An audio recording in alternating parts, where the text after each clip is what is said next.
Hallelujah, praise the lord બધાને good morning અને પ્રભુના આભાર માનું છું ફરીને એકવાર આપણા દરેકને આ પ્રાર્થના સંગતમાં જોડ્યા છે, દરેકને તંદુરસ્ત રાખ્યા છે, દરેકને સ્વસ્થ રાખ્યા છે માટે પ્રભુના આભાર માનીએ છીએ।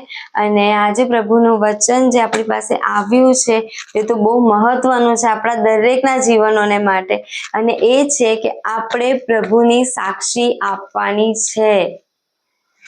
બીજાઓ સુધી પ્રભુએ આપણા જીવનમાં જે કાર્ય કર્યા છે, આપણા જીવનને બદલી નાખ્યા છે, પ્રભુએ જે ચમત્કાર કર્યા છે આપણા જીવનમાં, એ સાક્ષી એ બીજાઓ સુધી આપણે લઈ જવાની છે પ્રભુની।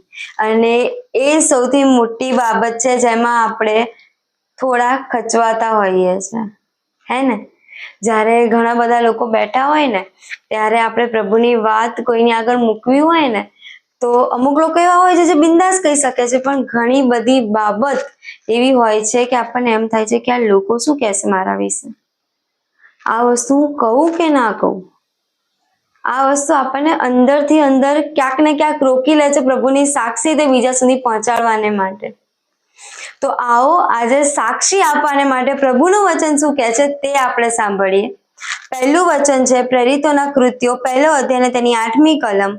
પણ પવિત્ર આત્મા તમારા પર આવશે ત્યારે તમે સામર્થ્ય પામશો અને યરૂશાલેમમાં, આખા યહૂદયામાં, શમરૂનમાં તથા પૃથ્વીના છેડા સુધી તમે મારા સાક્ષી થશો। પવિત્ર આત્મા તમારા પર આવશે ત્યારે તમે સામર્થ્ય પામશો અને સઘળી બાબત કરશો। આ દરેક વસ્તુને માટે પવિત્ર આત્માની આપણને બહુ જ જરૂર છે, જે પ્રભુ આપણા માટે મૂકીને ગયા છે। પ્રભુ જ આપણી સાથે ને પાસે રાખીને ગયા છે કે આપણને સામર્થ્ય આપે છે, આપણને બળ આપે છે, બુદ્ધિ આપે છે। પ્રભુ પ્રત્યેની જે આપણે જાણવા ઈચ્છે છે વાતોને, પ્રભુના વચનોને સમજવા ઈચ્છે છે તે પવિત્ર આત્મા આપણને સમજાવે છે। અને બીજું વચન જે છે તે તો આ છે, યોહાનની લખેલી સુવાર્તા 14મો અધ્યાય ને 12મી કલમ। હું તમને ખચિત કહું છું કે હું જે કામો કરું છું તે જ મારા પર વિશ્વાસ રાખનારા પણ કરશે અને એના કરતા પણ મોટા કામ કરશે, કેમ કે હું બાપની પાસે જાઉં છું। પ્રભુએ આ વાત આપણને બહુ મોટી કહી દીધી છે કે હું તમને ખચિત કહું છું, એટલે ચોક્કસપણે કહું છું કે હું જે કામો કરું છું તે જ કામો મારા પર વિશ્વાસ કરનારા પણ કરશે। ક્યારે કે જ્યારે આપણે પ્રભુમાં દ્રઢ થઈશું, પ્રભુમાં આપણે તટસ્થ થઈશું, ત્યારે સઘળા કાર્ય આપણે પણ કરી શકીશું। સાક્ષી એ આપણી આખા દિવસમાં આપણી લાઈફની અંદર એક બાબત એવી બને છે કે જે સાક્ષી હોય છે, અને એ બાબત એ પ્રભુ આપણા માટે ચમત્કાર રૂપ કરે છે। તો એ વાત આપણે દરેક લોકો સુધી પહોંચાડવાની છે, બીવાની કોઈ જરૂર નથી। પ્રભુ પાસે સામર્થ્ય માંગીએ, પ્રભુ પાસે પવિત્ર આત્માનું દાન માંગીએ કે પ્રભુ તમે અમને આપો કે અમે કોઈનાથી ના બીએ, તમારી વાત કહેતા, તમારી સાક્ષી કહેતા કે અમારા જીવતા ને જાગતા પ્રભુ છે, જે મૃત્યુ પામ્યા અને ત્રીજા દિવસે સજીવન થઈને સ્વર્ગે ચડે, જીવતા ને જાગતા પ્રભુ અમારા છે, અમને મળ્યા છે, અમને પસંદ કરેલા છે પ્રભુએ।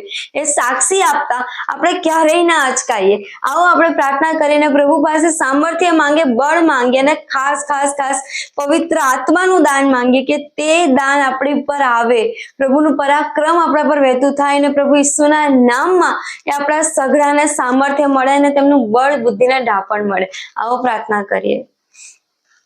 પવિત્ર અતિ પવિત્ર મારા જીવતા અને જાગતા સૈન્યના દેવ પ્રભુ બાપ કહીને હાથ મારું છું મારા બાપ। ઈશ્વર પિતા તમારો આભાર માનતા સુધી કરું છું પ્રભુ। ગત રાત્રિથી અત્યાર સુધી તમામ સર્વને સંભાળ્યા, બચાવ્યા, સાચવ્યા, તમારી દયા અને કૃપામાં પ્રભુ દરેકને જીવતા સવારે વહેલા ઉઠાડ્યા માટે પુષ્કળ આભાર માનું છું મારા બાપ।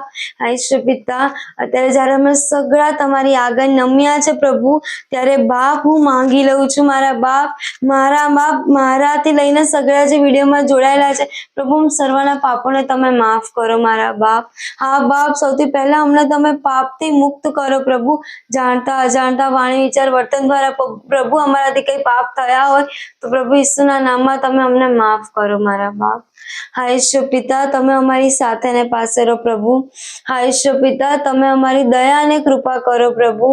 હા ઈશ્વર પિતા, માંગુ છું મારા બાપ, ખાસ ખાસ ખાસ માંગુ છું પ્રભુ કે બાપ, અત્યારનો જે સમય ચાલી રહ્યો છે પ્રભુ અમારી આજુબાજુમાં પ્રભુ, કે ઘણી બધી જગ્યાએ સતામણી થઈ રહી છે પ્રભુ, ત્યારે હું માંગી લઉં છું પ્રભુ કે અમે બાપ વિડીયો જોનારા દરેકે દરેક વ્યક્તિ પ્રભુ, હું પોતે પ્રભુ તમારું નામ લેતા, તમારી સાક્ષી આપતા પ્રભુ, એ ક્યાંય ના ખચકાઈએ તેવું પરાક્રમ તમે આપો પ્રભુ બાપ, તેવી હિંમત તમે આપો, તેવું બળ તમે આપો પ્રભુ, તમારું સામર્થ્ય તમે અમને આપો બાપ, એ પવિત્ર આત્માનું દાન અમને આપો કે જે અમને શીખવે પ્રભુ, તમારું જ્ઞાન શીખવે પ્રભુ, તમારામાં અમને મજબૂત કરે પ્રભુ ઈસુના નામમાં પવિત્ર આત્માનું દાન તમે આપો બાપ, કેમ કે તમારું વચન કહે છે કે પવિત્ર આત્મા તમારા પર આવશે અને તમે સામર્થ્ય પામશો પ્રભુ.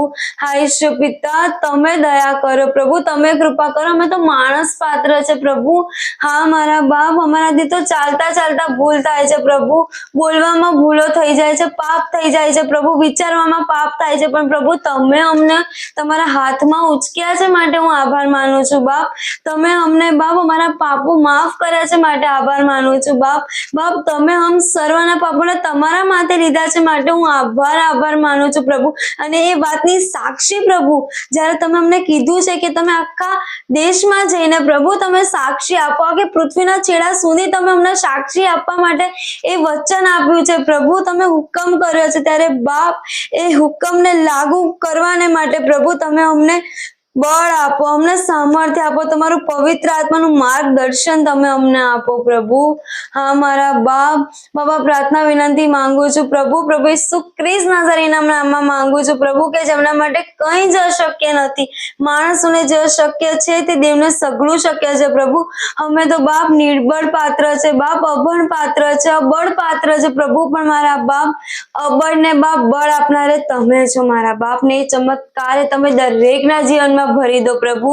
હા ઈશ્વર પિતા, આગળનો સઘળો સમય તમારા હાથમાં સોંપતા જે માંગે પ્રભુ ઈસુ ખ્રિસ્તના પરાક્રમી નામમાં માટે તમે સાંભળીને સ્વીકાર કરો મારા બાપ. Amen amen. Hallelujah. God bless you.